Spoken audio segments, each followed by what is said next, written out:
चिरकुटों को कार के दरवाजे में फंसाकर किक मार रहे हैं। पर भाई ये कैसा दरवाजा है कि जिसके टूटने पर अंदर से चार्ट पेपर निकल आया? नहीं मतलब आप लोग खुद ही देख लो कि चार्ट पेपर ही है ना। और सीन ये था कि रोनी भैया इन दोनों को किक मारेंगे और फिर कैमरा रोनी पर आ जाएगा और पीछे जो चिरकुट ऐसे हाथ करके खड़ा हुआ है ना, वो इन दोनों को गिरने से बचा लेगा। पर अनफॉर्चुनेटली वो भी कैमरे में ही आ गया ये करता हुआ। कुछ भी हमसे छुपता नहीं दया।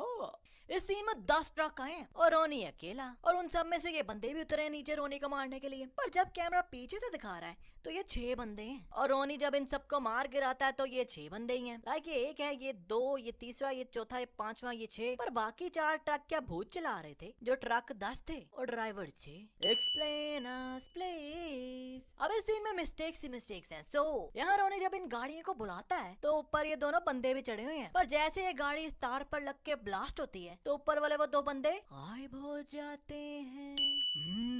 जादू। अभी नहीं, क्योंकि जब ये गाड़ी आ रही है तो इस गाड़ी के आगे ये स्टील का कवर भी लगा हुआ है, बम्पर प्रोटेक्शन वाला। अब ये मिस्टेक जरा गौर से देखना, क्योंकि जैसे ये गाड़ी वायर से टकराती है तो अब तो इसके आगे कोई स्टील का कवर लगा ही नहीं हुआ। इसका मतलब गाड़ी चेंज कर दी इन्होंने। खैर जो गाड़ी वायर से टकरा रही है उसका बम्पर ब्लैक कलर का है, पर जो गाड़ी फूट रही है उसका बम्पर सिल्वर कलर का है। मतलब फिर से गाड़ी चेंज। और इसके आगे वो स्टील का कवर भी नहीं लगा हुआ जो पहली गाड़ी में लगा हुआ था। मतलब गाड़ी आई कोई और, वायर के साथ लगी कोई और ब्लास्ट कोई और हुई। I mean, इतू सा सीन के लिए 3 गाड़ियां बदल गई।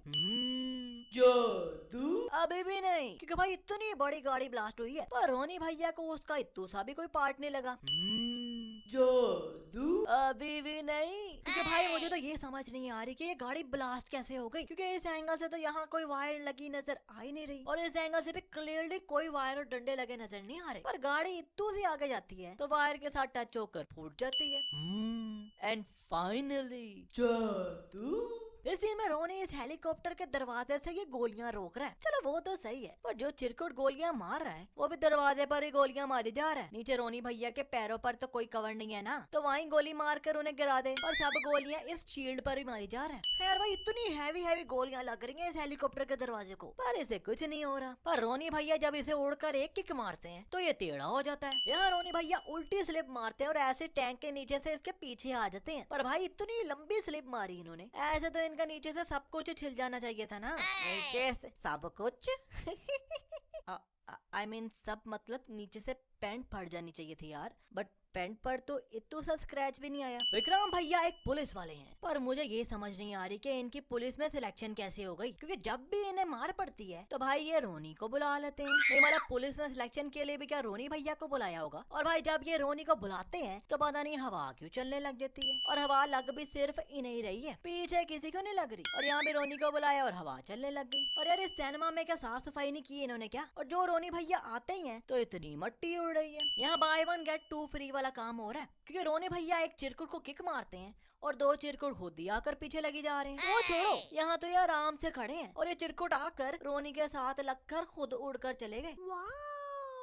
इस फिल्म में यार लगता है सब चिरकुट ही रेगिस्तान में डुबकी मार कर आए हैं, क्योंकि जिसे रोनी भैया पीटते हैं उसमें से भाई मट्टी मट्टी निकल रही है, और इसे तो लग रहा है जैसे मार नहीं रहे बल्कि इसकी धूल मट्टी साफ कर रहे हैं। अब सीरिया में विक्रम ने कहा है रोनी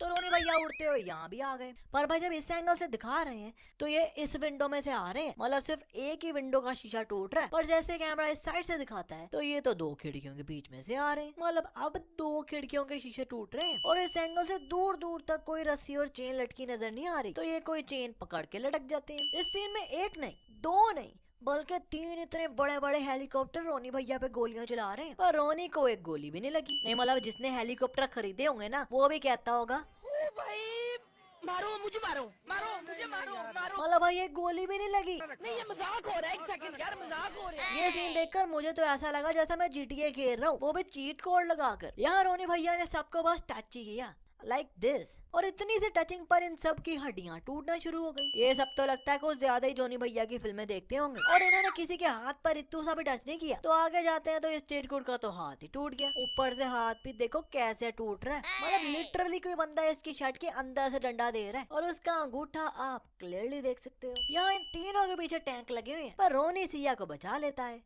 I mean, बचा लेता है या फंसा देता है, क्योंकि भाई ये दोनों तो निकल गए और टैंकों ने रोनी और सिया को घेर लिया। ये तो वही बात होगी कि रजिया गुंडों में फंस गई। टेंशन लेने की क्या जरूरत है रे बाबा, साइडों पर इतना गैप तो है टैंक के, निकल जाओ ना वहाँ से। पर नहीं, और जब रोनी इस चिरकुट को कार की विंडो में फेंकता है तो ये कार का ट्रंक बंद है और उसमें कोई भी नहीं है। पर जब उसी टाइम रोनी भैया ये कार घुमाते हैं तो ट्रंक में तो ये बंदा फंसा होता है, और इस बंदे को देख लो, पहले से रेडी खड़ा है किक खाने के लिए। वाह लड़के, तू तो बिना बादल के छा गया। इस गाने में रोनी भैया 5 उंगलियां दिखा रहे हैं, I mean, 1 अंगूठा और 4 उंगलियां, और गाना है 10 बहाने करके ले गए दिल, ले गए दिल। मतलब ऐसे तो ये 5 बहाने हुए ना।